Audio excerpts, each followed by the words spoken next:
Welcome you all dear students. In this module, I Dr. Shushma will be talking with you about the metabolism of amino acids that takes place in our body. As we know, proteins are the most abundant and the most abundant biomolecules in the human body. A total protein amounts corresponds to 14 grams for a normal man weighing about 70 kgs. A summary of all amino acids in the body is called as amino acid pool. How is this pool formed and how do we use it? An adult man breaks down approximately 300 to 500 grams of proteins to amino acids per day. This event is called a proteolysis. Approximately the same amount of amino acids incorporated into proteins at a process called proteosynthesis. Another source of amino acids, the proteins contained in the food, representing approximately 70 to 100 grams per day. The final source of amino acids is a pool of biosynthesis of non-essential amino acids, forming amino acids for about 30 to 40 grams daily. Around 120 grams of amino acids are degraded per day. In this process, amino acid skeleton can be divided into an amino group and a carbon chain. Each of them has a completely different fate. Amino acids may also serve as a precursor to many important substances for the body. Example, biogenic amines, heme or purines and pyridamines. The half-life of proteins is markedly different from proteins to protein and therefore it is not possible to give its average value. Generally, the structural proteins are more permanent, while the molecules of many enzymes exist very shortly and only for a few minutes or hours.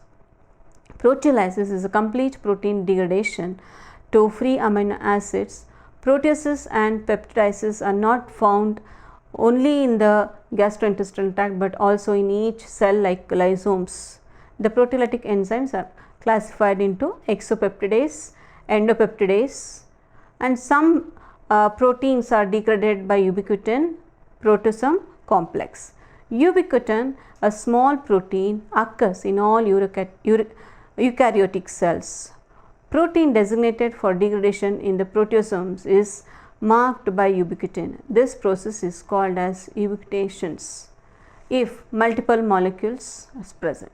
In these sessions, you will be learning about a metabolism of proteins, amino acids degradation of amino acid carbon skeletons. Aaron Klinever, Avram Harshako and Erwin Rose received the Nobel Prize for Chemistry which for the discovery of ubiquitin mediated protein degradation in 2004. Students now will learn about the essential and non-essential amino acids. Human body is able to synthesize only certain amino acids. The other amino acids must receive from the food. Some of the amino acids like branched chain amino acids, examples valine, leucine and isoleucine, and aromatic amino acids, phenylalanine and tryptophan. Then basic amino acids like lysine, sulfur containing amino acids like methionine with hydroxyl of threonine. Conditionally essential amino acids, example arginine and histidine. Non-essential amino acids like glycine, alanine, serine and so on. Important reactions in amino acids which takes place in the system. Firstly, decarboxylations. Decarboxylation means a removal of the carboxylic group. A biogenic amines are formed. Transaminations means an exchange of amino group with two oxo acids are formed. Oxidative deaminations means an oxidative removal of amino group. Two oxo acids are formed. Peptide bond formations, peptide and protein generation. Now we will have a broad discussion about amino acids degradation. As we know, there are 20 amino acids. If 21 amino acids are included, that is selenocysteine. Basic proteinogenic amino acids which may be inserted into protein molecules during the translation process. Catabolism of their carbon skeletons covers approximately 10 to 15% of the energy requirements of the body. Amino acids may also serve as substrates for the biosynthesis of other nutrients like carbohydrates and lipids. Now we'll discuss separately the fate of amino nitrogen and metabolism of amino acid carbon skeleton. Firstly, removal of amino group. Removal of amino group is a crucial step in the amino acid catabolism. The nitrogen of the amino groups cannot be used for energy production and must be removed from our body. The first way is an amino nitrogen conversion to urea for about 90%, followed by urea excretion from the body via the urine. The second way is amino nitrogen releasing from glutamine in the form of ammonia in the tubular cells of the kidney, about 5%. Next is transamination. Transaminations are freely reversible reactions catalyzed by transaminases, where amino group of alpha amino acids is exchanged with oxo group of 2-oxo acid during transamination from the amino acids. This produces 2-oxo acid, while from the original 2-oxo acids amino acids is formed. The amino group is transferred by cofactor pyridoxal phosphate to oxo acid. Most of the amino acids undergo transformations in the degradation. Enzymes aspartate aminotransferase and alanine aminotransferase are concrete examples of transaminases that are normally detected as marker of potential damage to the liver cells. Catalyzed reactions of AST and ALT are presented in the scheme. The resulting 2-oxo acids are involved in energy metabolism within the cell. But there are exceptions that is not degraded by transamination. Next, glutamate and glutamine conversion. Conversion of carboxylic group in glutamate to amide group in glutamine is catalyzed by cytosolic enzyme glutamine synthetase. ATP and ammonia are also needed. This reaction is used in the cells of the CNS as the main detoxification mechanism, removing toxic ammonia from brain tissue. Emerging glutamine is the most important transport form of amino nitrogen in the blood. Provides glutamine as the highest plasma concentration of the amino acids, that is 0.6 millimolar per liter. 2 amino groups are stored in glutamine molecule. Glutamine is able to bring the amino to different biosynthetic process, for example in the synthesis of purine base. Mitochondrial enzyme glutaminase catalyzes the release of ammonia from glutamine hydrolytic deaminations, which frequently occurs in hepatocytes and kidney tubule cells. The ammonia produced in the liver mitochondria enters the urea cycle. In the kidneys, ammonia is excreted in the urine where it serves as a buffer. Next, oxidative deamination. During oxidative deaminations, amino group is converted to keto group with simultaneous release of ammonia. Glutamate is the only one amino acids that is deaminated with sufficient speed in the human body. Glutamate dehydrogenase catalyzing the oxidative deamination of glutamate is found in the mitochondrial matrix. This process demonstrates the following reaction. Glutamate plus NAD, which gives rise to alpha glutamarate, plus ammonia plus NADH plus hydrogen ion. The resulting ammonia enters the urea cycle and ketoglutarate may be used in the transaminations or Krebs cycle.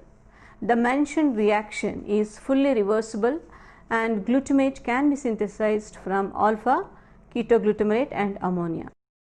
We conclude that most of the amino acids undergo transamination and its degradations, and that the majority of amino nitrogen from amino acids is directly or indirectly concentrated in the molecule of glutamate or glutamine. Amino nitrogen is subsequently released in glutamase and glutamate dehydrogenase reaction. Let's study about the urea cycle. Urea formation involves 5 reactions. Firstly, carbamyl phosphate formation, which is catalyzed by mitochondrial carbamyl phosphate synthetase. Secondly, citrulline formation, which is catalyzed by ornithine transcarbamylase. Thirdly, arginosuccinate formation is catalyzed by arginosuccinate synthetase. Fourthly, arginosuccinate breakdown is catalyzed by arginosuccinate-lase. Fifthly, hydrolysis of arginine is catalyzed by arginase. The urea cycle is closely linked to the Krebs cycle.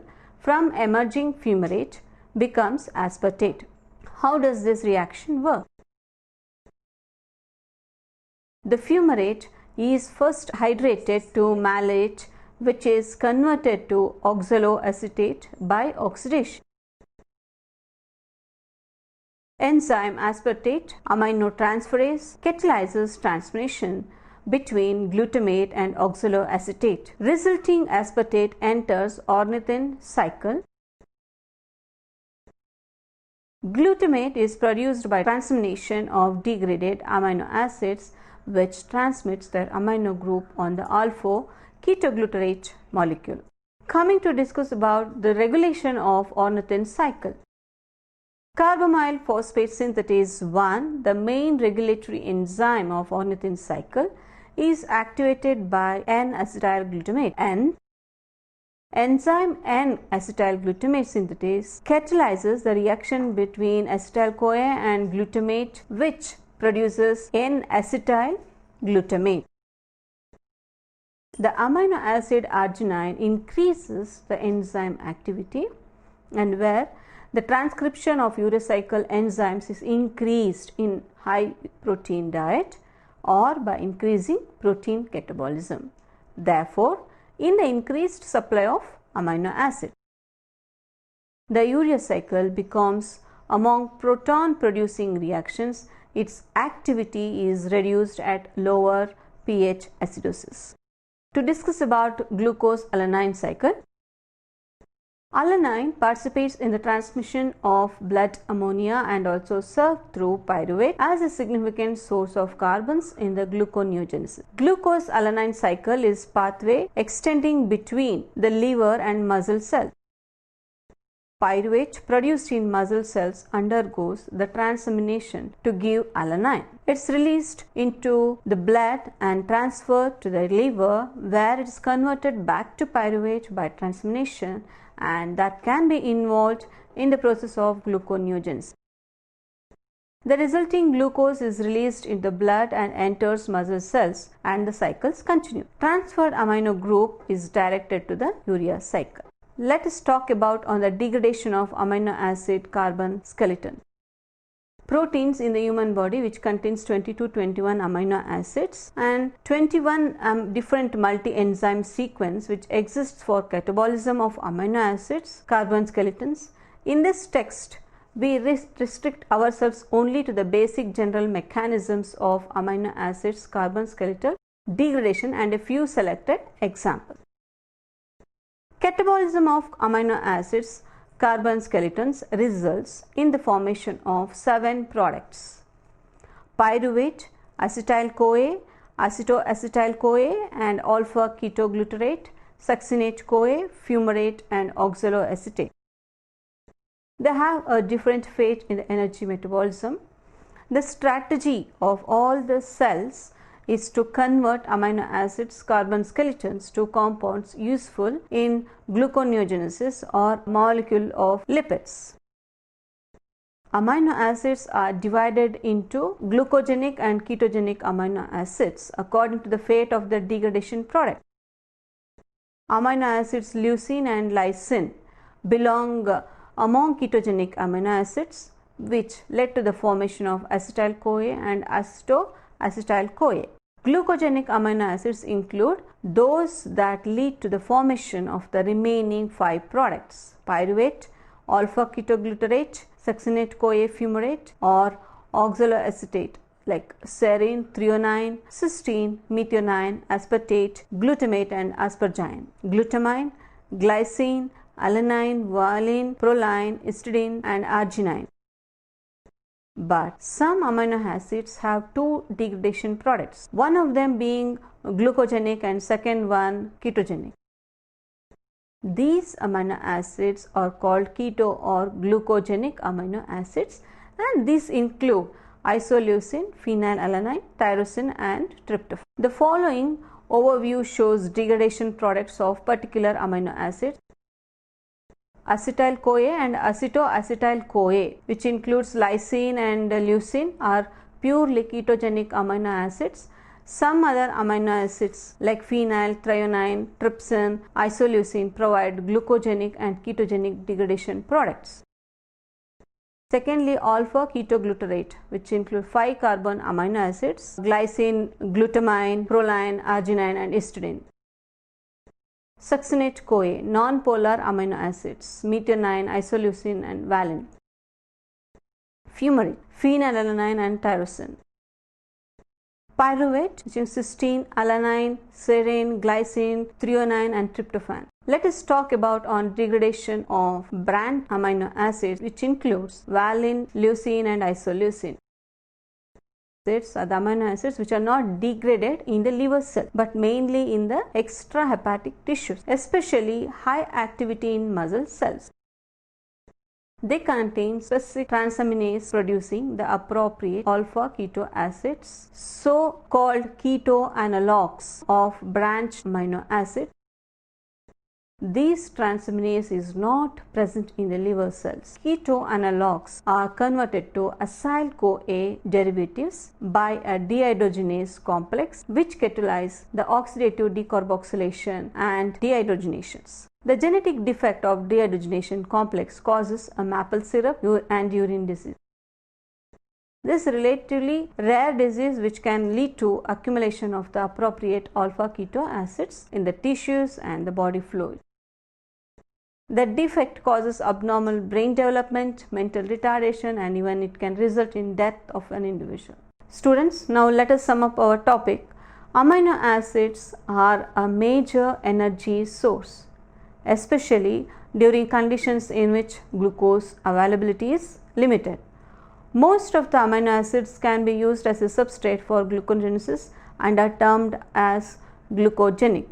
In contrast, leucine and lysine are converted to ketone bodies or to acetyl-CoA and are therefore termed ketogenic. The three aromatic amino acids threonine and isoleucine are converted into both glucogenic compounds and ketogenic compounds, therefore both glucogenic and ketogenic. Amino acids, I have to repeat it from first. Amino acids are a major, Dear students, now let us sum up our talk. Amino acids are a major energy source, especially during conditions in which glucose availability is limited. Most of the amino acids can be used as substrate for glucogenesis and are termed as glucogenic. In contrast, leucine and lysine are converted to ketone bodies or to acetyl-CoA and are therefore termed as ketogenic. The three aromatic amino acids threonine, isoleucine are converted into both glucogenic compounds and ketogenic compounds. So therefore both are glucogenic as well as ketogenic. Amino acids are the precursors for synthesis of hormones and low molecular weight nitrogenous substance, with which each having enormous biological importance. Physiological concentration of amino acids and their metabolites are required for the functions. The synthesis of many of the amino acids is very simple reversal of their degradations utilizing a transamination reactions. Amino acid skeletons end up as a major metabolic intermediates during degradations. Likewise, amino acids are also biosynthesized from major metabolic intermediates. Dear students, from these sections you have learnt about how the amino acids get metabolized in the body. Thank you all.